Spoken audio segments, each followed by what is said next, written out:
अपने मंगल जीवन की कामना करते हुए शुरू करते हैं माँ कात्यायनी की कथा। कात्या गोत्र में विश्व प्रसिद्ध महर्षि कात्यायन ने भगवती पर ब्रह्मा की उपासना की थी। क्योंकि महर्षि कात्यायन के कोई संतान नहीं थी और संतान न होने के कारण वो बहुत ही दुखी रहते थे। अनेकों वर्ष बीत जाने के बाद में उसने माँ भगवती की कठिन से कठिन उपासना की। इसी कठिन तपस्या से प्रसन्न होकर माँ भगवती ने उन्हें दर्शन दिया और वरदान मांगने के लिए कहा। तो महर्षि कात्यायन ने कहा कि मैं निसंतान हूँ, मेरी इच्छा है कि आप मेरे घर में पुत्री के रूप में जन्म लें। तो माँ भगवती ने महर्षि कात्यायन की इच्छा को पूरा करते हुए उनके घर में पुत्री के रूप में जन्म लिया। कात्यायन की बेटी होने के कारण यह देवी कात्यायनी कहलाई। इनका गुण शोध कार्य है, इसीलिए इस वैज्ञानिक युग में कात्यायनी का महत्व सर्वाधिक माना जाता है। इनकी कृपा से हमारे सारे कार्य पूरे हो जाते हैं। ये वेदनाथ नामक स्थान पर प्रकट होकर पूजी गई है। माँ कात्यायनी अमोघ फलदायिनी है। भगवान श्री कृष्ण को पति के रूप में पाने के लिए ब्रज की गोपियों ने इन्हीं की पूजा की थी। यह पूजा कालिंदी यमुना के तट पर की गई थी, इसीलिए ये ब्रज मंडल की अधिष्ठात्री देवी के रूप में प्रतिष्ठित है। इनका स्वरूप अत्यंत भव्य और दिव्य है। ये सोने के समान चमकीली और भास्वर है। इनकी 4 भुजाएं हैं। दाईं तरफ वाला ऊपर वाला हाथ अभय मुद्रा में है तथा नीचे वाला हाथ वर मुद्रा में। माँ के बाईं तरफ के ऊपर के हाथ में तलवार व नीचे के हाथ में कमल का फूल सुशोभित है। इनका वाहन भी सिंह है। इनकी उपासना और आराधना से भक्तों को बड़ी आसानी से अर्थ, धर्म, काम और मोक्ष चारों फलों की प्राप्ति होती है। भक्तों के रोग, शोक, संताप और भय नष्ट हो जाते हैं। जन्मों के समस्त पाप भी नष्ट हो जाते हैं।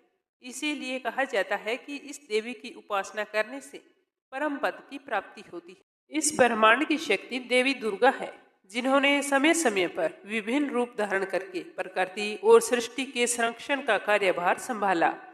जब किसी दैत्य के सामने देवताओं के युद्ध कौशल कम पड़ गए, तो स्वयं माँ आदिशक्ति भवानी ने अपने पुत्रों की रक्षा की। देवी दुर्गा का रुद्र रूप अपने भक्तों की रक्षा और दुष्टों का संहार करता है, जबकि माता का वात्सल्य जो परिपूर्ण रूप से भक्तों को अत्यंत प्रेम भाव से संजो कर रखता है। मान्यता है कि 5 देवों में से एक देवी दुर्गा सर्वशक्तिशाली है, जो न सिर्फ नारी शक्ति का स्वरूप है, बल्कि भक्तों की आस्था का एक परम पात्र भी है। एक समय पर महिषासुर नामक एक भयंकर राक्षस ने चारों ओर हाहाकार मचा दिया था। वह जहां तहां मौत का नाच नचाता और उसके गण ऋषियों के यज्ञों में विघ्न उत्पन्न करते थे। इस तरह से सारे देवता गण ऋषि बहुत ही परेशान थे। महिषासुर को वरदान प्राप्त था कि उसे कोई भी देव, पशु या नर उसका वध नहीं कर सकता। इसीलिए स्वयं त्रिदेव भी उसको मारने में असमर्थ थे। निर्कुश दैत्यराज महिषासुर ने अपने वरदान को कवच के रूप में प्रयोग करते हुए देवलोक में अपना आधिपत्य जमा लिया और देवताओं को वहां से निकाल दिया। देवताओं के यज्ञ के भाग थे, उन्हें भी अपने वश में कर लिया। तो इस तरह दैत्यराज से परेशान होने के बाद में सभी देवता त्रिदेवों के पास गए और जाकर उनकी स्तुति करने लगे। सभी देवताओं के मुख पर चिंता का कारण त्रिदेव पहले से ही जानते थे।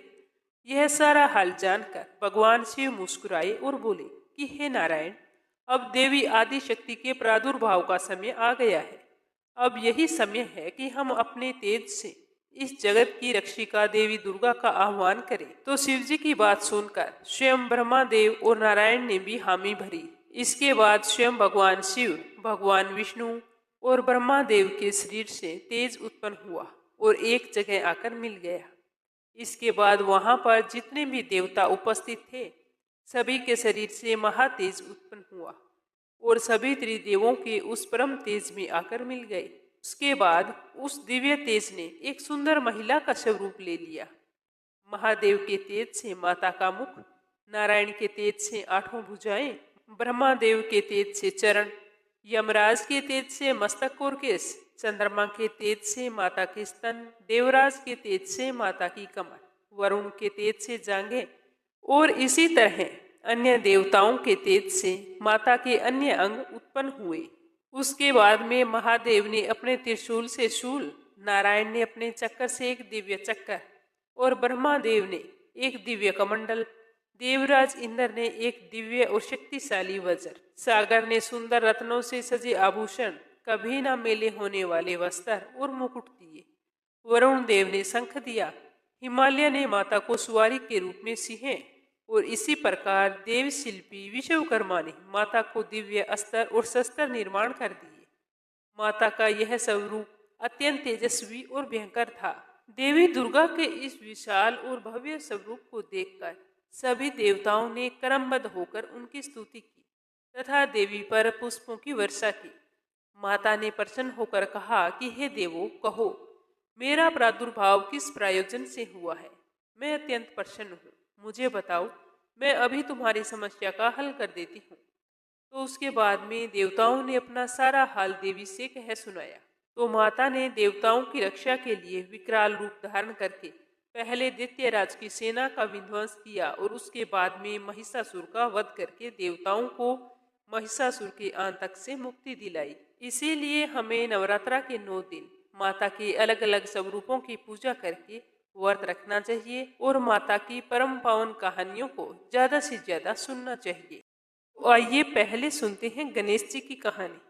एक बार गणेश जी महाराज एक सेठ जी के खेत में से जा रहे थे, तो उन्होंने 12 दाने अनाज के तोड़ लिए।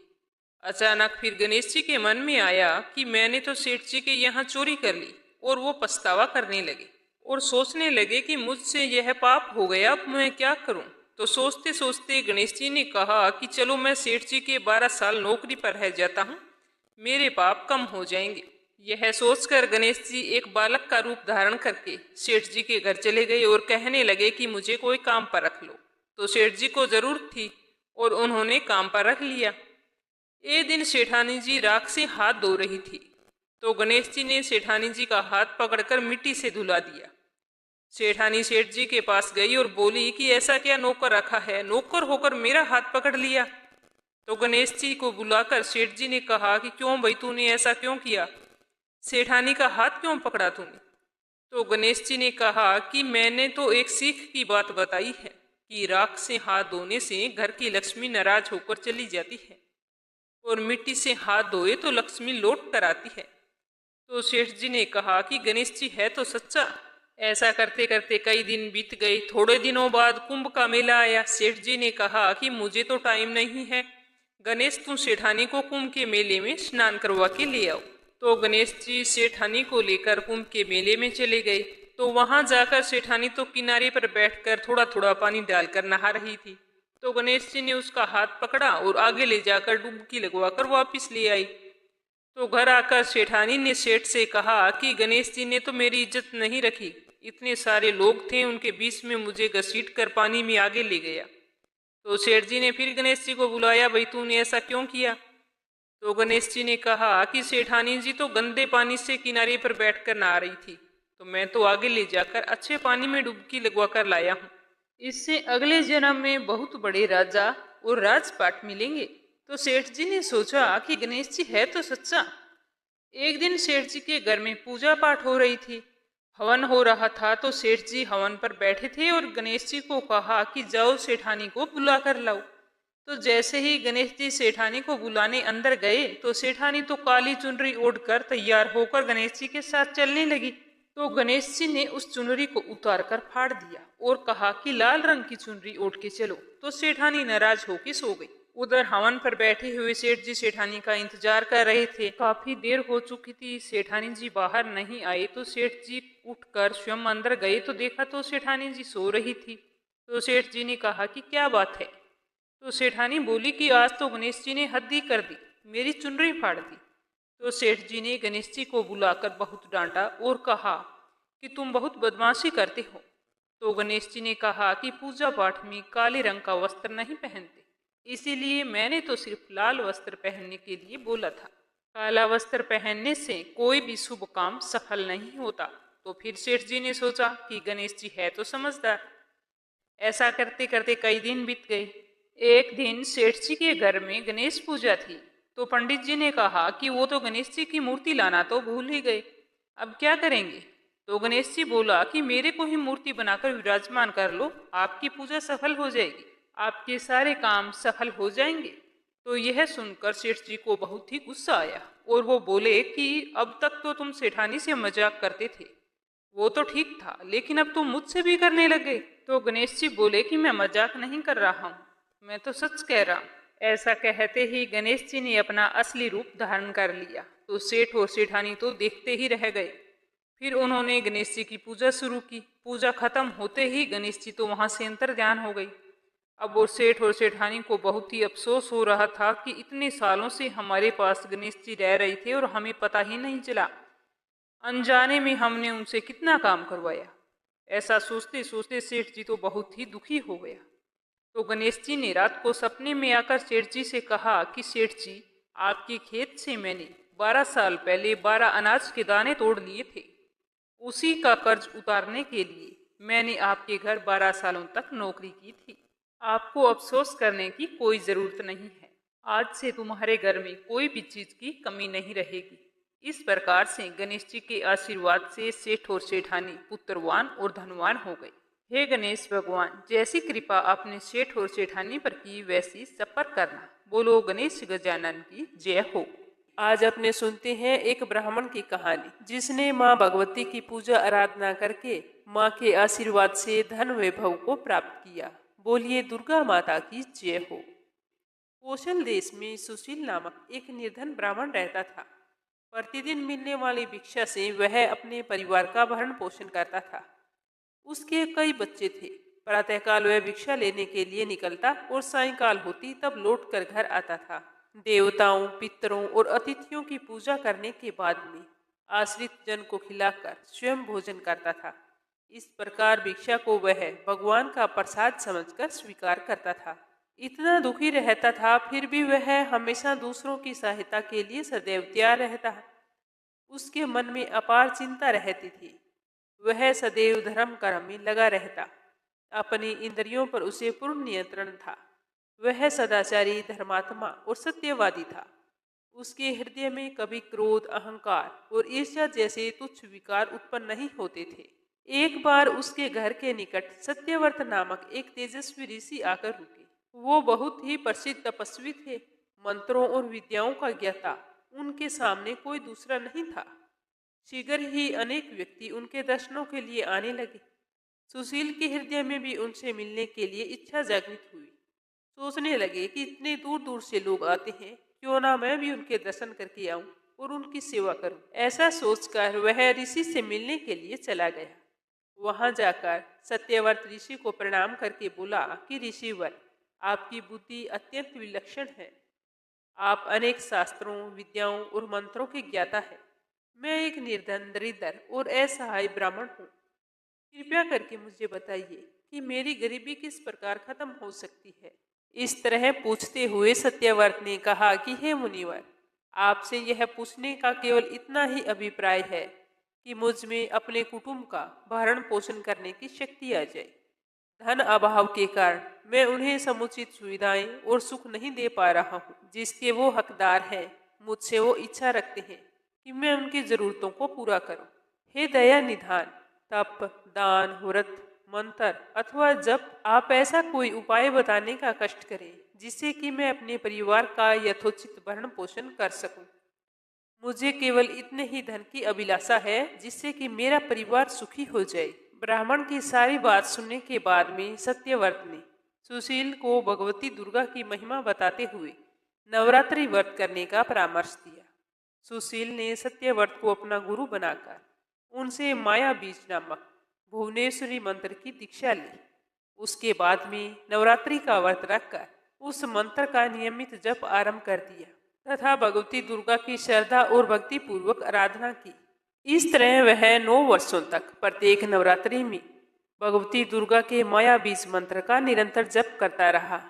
सुशील की भक्ति से प्रसन्न होकर 9वें वर्ष की नवरात्रि में अष्टमी की आधी रात को देवी भगवती साक्षात प्रकट हुई और सुशील को उसका अभिष्ट वर प्रदान करते हुए उसे संसार का समस्त वैभव, ऐश्वर्य और मोक्ष प्रदान किया।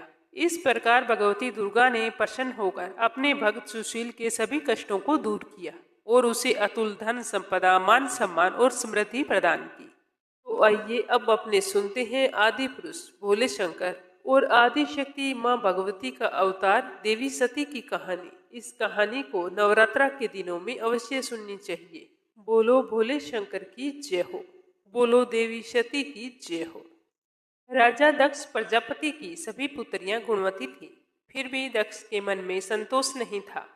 वे चाहते थे कि उनके घर में एक ऐसी पुत्री का जन्म हो जो सर्वशक्ति संपन्न हो एवं सर्वविजयिनी हो। तो राजा दक्ष एक ऐसी ही पुत्री की कामना लेकर तप करने लगे। तप करते करते बहुत अधिक दिन बीत गए। तो भगवती देवी ने प्रकट होकर कहा कि मैं तुम्हारे तप से बहुत ही प्रसन्न हूँ। तुम किस कारण से तप कर रहे हो? तो दक्ष ने तप करने का कारण बताया।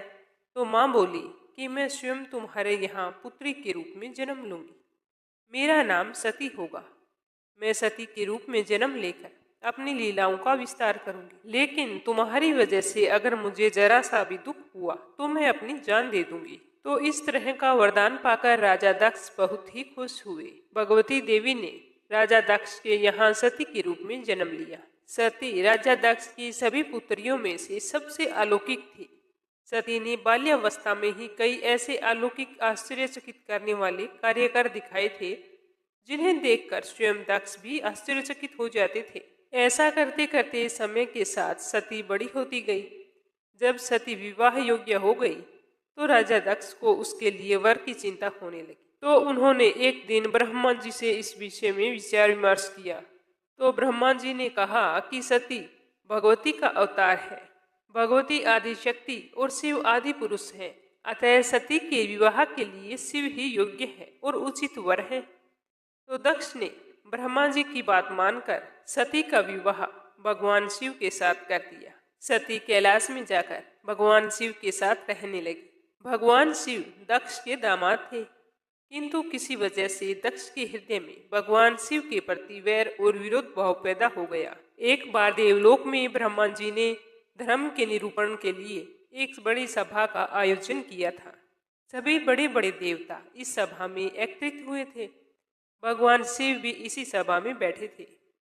सभा मंडल में राजा दक्ष का जैसे ही आगमन हुआ तो दक्ष के आने पर सारे देवतागण वहां से उठ खड़े हुए और भगवान को प्रणाम किया। पर भगवान शिव खड़े नहीं हुए और ना ही उन्होंने दक्ष को प्रणाम किया। और यही वजह थी कि दक्ष ने अपना अपमान महसूस किया था। केवल यही नहीं, उनके हृदय में भगवान शिव के प्रति ईर्ष्या की आग जल उठी।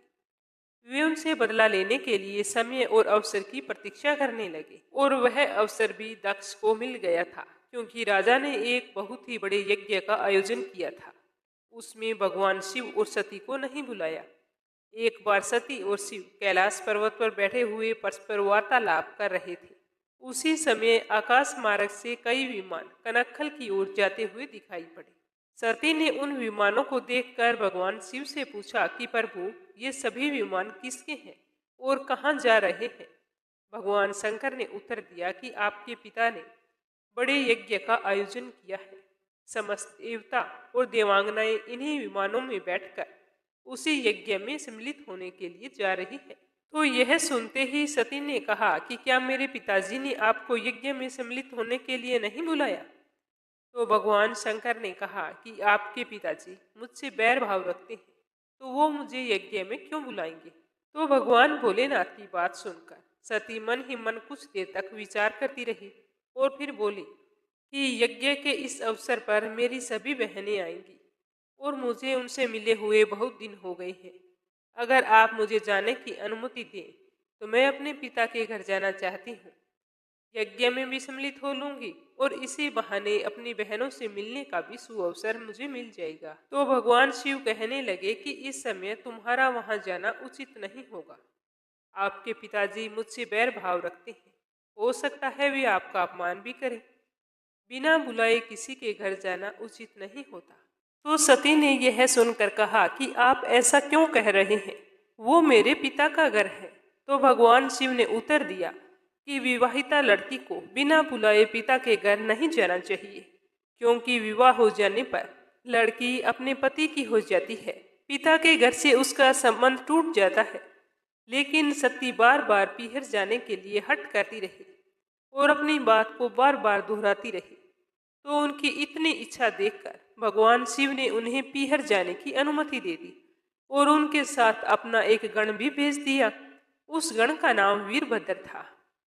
सती वीरभद्र के साथ अपने पिता के घर गई। वहां जाकर सती ने देखा भी कोई भी घर का सदस्य उसे देखकर खुश नहीं हुआ और घर में सती से किसी ने भी प्रेम पूर्वक वार्ता नहीं की। और जैसे ही दक्ष ने सती को देखा तो कहा कि क्या तुम यहाँ पर मेरा अपमान कराने आई हो? अपनी बहनों की ओर देखो, कितने सुंदर सुंदर वस्त्र पहन रखे हैं और आभूषण डाल रखे हैं। और एक तुम्हारे शरीर की ओर देखो, तुम्हारे शरीर पर मातर बागंबर है। तुम्हारा पति शमशानवासी और भूतों का नायक है। वह तुम्हें बागंबर के अलावा पहना ही क्या सकता है? दक्ष के कथन से सती के हृदय में पश्चाताप का सागर उमड़ पड़ा और वे सोचने लगी कि उन्होंने यहाँ आकर अच्छा नहीं किया। भगवान शिव ठीक ही कह रहे थे कि बिना बुलाए पिता के घर नहीं जाना चाहिए, लेकिन अब तो आ गई हूँ, अब हो ही क्या सकता है। और उसके पिता इसी तरह कटु और अपमानजनक शब्द बोल रहे थे, जिसे सुनकर सती को बहुत दुख तो हो रहा था, लेकिन वो फिर भी मौन रही। उसके बाद में वो यज्ञ मंडप में गई, जहाँ सभी देवता और ऋषि मुनि बैठे हुए थे तथा यज्ञ मंडप में धूं धूं करती जलती हुई अग्नियों में आहुतियां डाली जा रही थी। सती ने यज्ञ मंडप में सभी देवताओं के भाग देखे, किंतु भगवान शिव का भाग नहीं देखा। वे भगवान शिव का भाग ना देखकर अपने पिता से बोली कि हे पिता श्रेष्ठ, यज्ञ में तो सबके भाग दिखाई पड़ रहे हैं, किंतु कैलाशपति का भाग नहीं है। आपने उनका भाग क्यों नहीं रखा? तो दक्ष ने बड़े ही गर्व से उत्तर दिया कि मैं तुम्हारे पति शिव को देवता नहीं मानता हूँ। वह तो भूतों का स्वामी, नंगन रहने वाला और हड्डियों की माला धारण करने वाला है। वह देवताओं की पंक्ति में बैठने योग्य नहीं है। उसे भला भाग कौन देगा? तो यह सुनते ही सती के नेत्र लाल हो उठे। उनका मुखमंडल पहले सूर्य की भांति तेजोदीप्त हो उठा। उन्होंने पीड़ा से तिलमिलाते हुए कहा कि ओह, मैं इन शब्दों को कैसे सुन रही हूँ? धिक्कार है मुझ पर, और देवताओं तुम पर भी धिक्कार है। तुम भी उन कैलाशपति के लिए इन शब्दों को कैसे सुन रहे हो, जो मंगल के प्रतीक है और जो क्षण मात्र में संपूर्ण सृष्टि को नष्ट करने की शक्ति रखते हैं। वे मेरे स्वामी हैं। नारी के लिए उसका पति ही स्वर्ग होता है। जो नारी अपने पति के लिए अपमानजनक शब्दों को सुनती है, उसे नरक में जाना पड़ता है। पृथ्वी सुनो, आकाश सुनो, देवताओं तुम भी सुनो। मेरे पिता ने मेरे स्वामी का अपमान किया है। मैं अब एक क्षण भी जीवित नहीं रहना चाहती। इस तरह कथन को समाप्त करती हुई सती यज्ञ की कुंड में कूद पड़ी। जलती हुई आहुतियों के साथ उनका शरीर भी जलने लगा। यह देखकर यज्ञ मंडप में खलबली पैदा हो गई। हाहाकार मच गया। देवता सारे उठ खड़े हुए। वीरभद्र क्रोध से कांप उठे। वे उछल उछल कर यज्ञ का विध्वंस करने लगे। यज्ञ मंडप में भगदड़ मच गई। देवता और ऋषि मुनि वहां से भाग खड़े हुए। वीरभद्र ने देखते ही देखते दक्ष का मस्तक काटकर फेंक दिया। जब यह समाचार भगवान शिव के कानों में पड़ा तो वे प्रचंड आंधी की भांति कनखल जा पहुंचे। सती के जले हुए शरीर को देखकर भगवान शिव अपना आपा खो बैठे। सती के प्रेम और उनकी भक्ति ने शंकर के मन को व्याकुल कर दिया। उन शंकर के मन को व्याकुल कर दिया जिन्होंने काम पर भी विजय प्राप्त की थी, जो सारी सृष्टि को नष्ट करने की क्षमता रखते थे। वे सती के प्रेम में खो गए, बेसुध हो गए। भगवान शिव उन्मत्त की भांति सती के जले हुए शरीर को कंधे पर रखकर वे सभी दिशाओं में भ्रमण करने लगे। शिव और सती के इस अलौकिक प्रेम को देखकर पृथ्वी रुक गई, हवा रुक गई, जल का प्रवाह ठहर गया और रुक गई देवताओं की सांसें। सृष्टि व्याकुल हो उठी। सृष्टि के सारे प्राणी पुकारने लगे कि त्राहि माम त्राहि माम। इतना भयानक संकट देखकर सृष्टि के पालक भगवान विष्णु की ओर बढ़े तो भगवान विष्णु सारी सृष्टि की रक्षा करने के लिए अपने चक्कर से सती के एक एक अंग को काट काट कर गिराने लगे। धरती पर 51 स्थानों में सती के अंग कट कट कर गिरे। जब सती के सारे अंग कट कर गिर गए तो भगवान शिव पुनः अपने आपे में आ गए। जब वे अपने आपे में आए तो पुनः सृष्टि के सारे काम सुचारू रूप से चलने लगे। धरती पर जिन 51 स्थानों पर सती के अंग कट कट कर गिरे थे, वे ही आज शक्तिपीठ माने जाते हैं। आज भी इन स्थानों में सती का पूजन होता है, उपासना होती है।